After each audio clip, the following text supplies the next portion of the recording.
तो आज हमारे साथ जुड़ रहे हैं शिक्षा मंत्री गोविंद सिंह डोटासरा। सर, बहुत स्वागत आपका हमारे ई विमर्श इस कार्यक्रम में। नमस्कार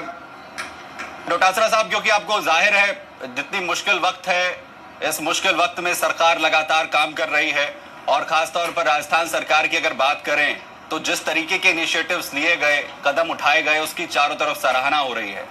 लेकिन एक शिक्षा मंत्री के तौर पर सरकार के साथ जुड़कर इस मुश्किल वक्त में किस तरीके के चैलेंजेस फेस कर रहे हैं? सुमित जी, एक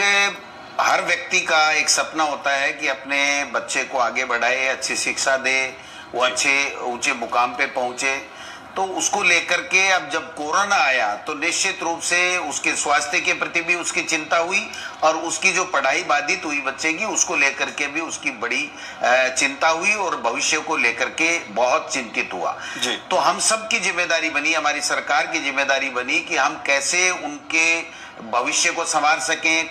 कैसे उनके जो सपने हैं उनको हम लोग पंख लगा सकें, किस प्रकार से बच्चों को स्वस्थ रखते हुए हम उनके एजुकेशन दे सकें, उनकी परीक्षाएं बोर्ड की जो है वो करा सकें, या बोर्ड की नहीं है होम एग्जामिनेशन है तो उसको कैसे कराएं, और घर बैठे उनको किस प्रकार से हम कंटेंट्स उपलब्ध कराएं जिससे वो अपनी पढ़ाई जारी रख सके, वो आगे के अपने भविष्य के बारे में भी सोच सके, आगे उन्हें क्या करना चाहिए। और हमारे लिए ये भी चुनौती का विषय हो गया कि हम किस प्रकार से, अगर ये कोरोना इसी तरीके से बढ़ता रहा जिस प्रकार, जिसकी इसकी कोई वैक्सीन नहीं है, दवा नहीं है, पता नहीं है कब तक रहेगा, तो हम हमारे बच्चों को आगे आने वाली जो नई सत्र है उसमें किस प्रकार से विद्यालयों में हम पढ़ा सकेंगे। अगर विद्यालयों में नहीं आ पाए तो उस बच्चे को हम कैसे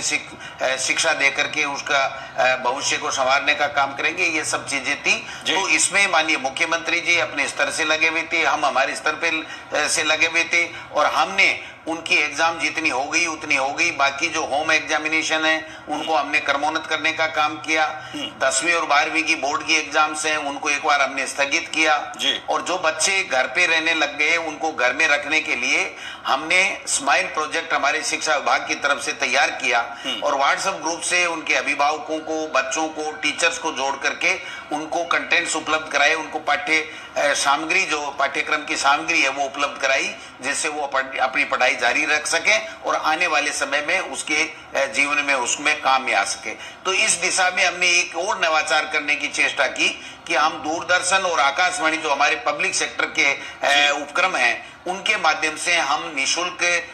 कैसे स्लॉट लेकर के, समय लेकर के हम कंटेंट्स जो हमारे विभाग ने तैयार किए हैं उनके माध्यम से बच्चों तक पहुंचाएं। दूर ढाणी में जहां पर दूसरे बड़े चैनल दूसरे नहीं हो, जी न्यूज जैसे नहीं हो, तो वो दूरदर्शन या रेडियो आकाशवाणी के माध्यम से कैसे उन तक पहुंचे, इस बात का प्रयास किया गया। और मुझे बताते हुए आपके चैनल के माध्यम से खुशी है कि जावड़ेकर जी को हमने चिट्ठी लिखी तो उन्होंने पहले हमें आकाशवाणी में 55 मिनट का 50 दिन के लिए स्लॉट दिया और कल परसों हमारे पास चिट्ठी आई है कि दूरदर्शन का भी स्लॉट हमें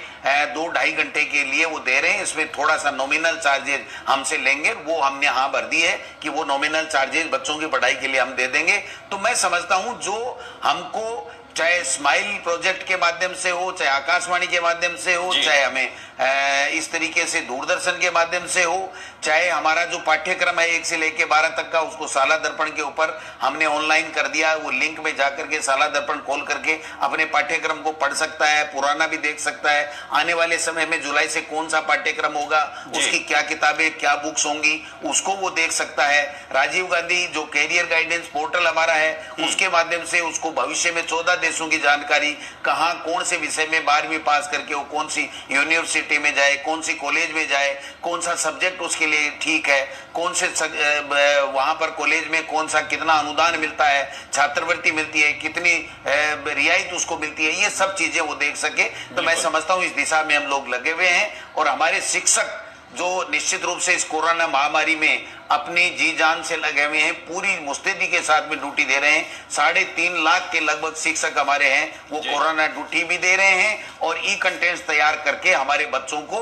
चाहे वो रेडियो के माध्यम से हो, चाहे दूरदर्शन के माध्यम से हो, चाहे व्हाट्सएप ग्रुप के माध्यम से हो, पढ़ाने का काम कर रहे हैं। वाकई, और इन जिन कदमों का आपने जिक्र किया इनकी तारीफ भी हुई, जैसा मैंने कहा, और सराहना हुई। और जिस तरीके के इनिशिएटिव, क्योंकि काफी चैलेंजिंग है, आप फ्यूचर जो इस देश का है, जो इस देश का फ्यूचर है उसको आकर किस तरीके से टैकल करना है आपने, क्योंकि ऑनलाइन एजुकेशन का जिक्र यहां पर कर दिया, जो इनिशिएटिव्स आपने किए चाहे वो ऑनलाइन क्लासेस का हो, उसके बाद एक अपने आप में नवाचार जो आकाशवाणी के जरिए, रेडियो के जरिए गांव ढाणी के बच्चों तक अपनी रीच जो है पहुंचाना, ये आइडिया आखिर कैसे आया? और दूसरा, आपको कितना इससे लगता है कि बच्चों को फायदा होगा, खास तौर पर उन तक जो ऑनलाइन एजुकेशन से नहीं खुद को जोड़ पाते हैं? निश्चित रूप से देखिए, ये आइडिया इसलिए आया कि हम जब छोटे थे तो हम रेडियो बहुत सुनते थे, क्योंकि ये बड़े चैनल दूसरे जो आए नहीं थे, आज जो मार्केट में उपलब्ध हैं, जिन डिश वगैरह ये कुछ भी नहीं था। और फिर दूरदर्शन आया तो दूरदर्शन के माध्यम से भी हमें सूचनाएं मिलने लगी, और जो उसके ऊपर सीरियल वगैरह आते थे, वो शिक्षाप्रद सीरियल वो देखने को मिलते थे। तो मुझे ये पूरा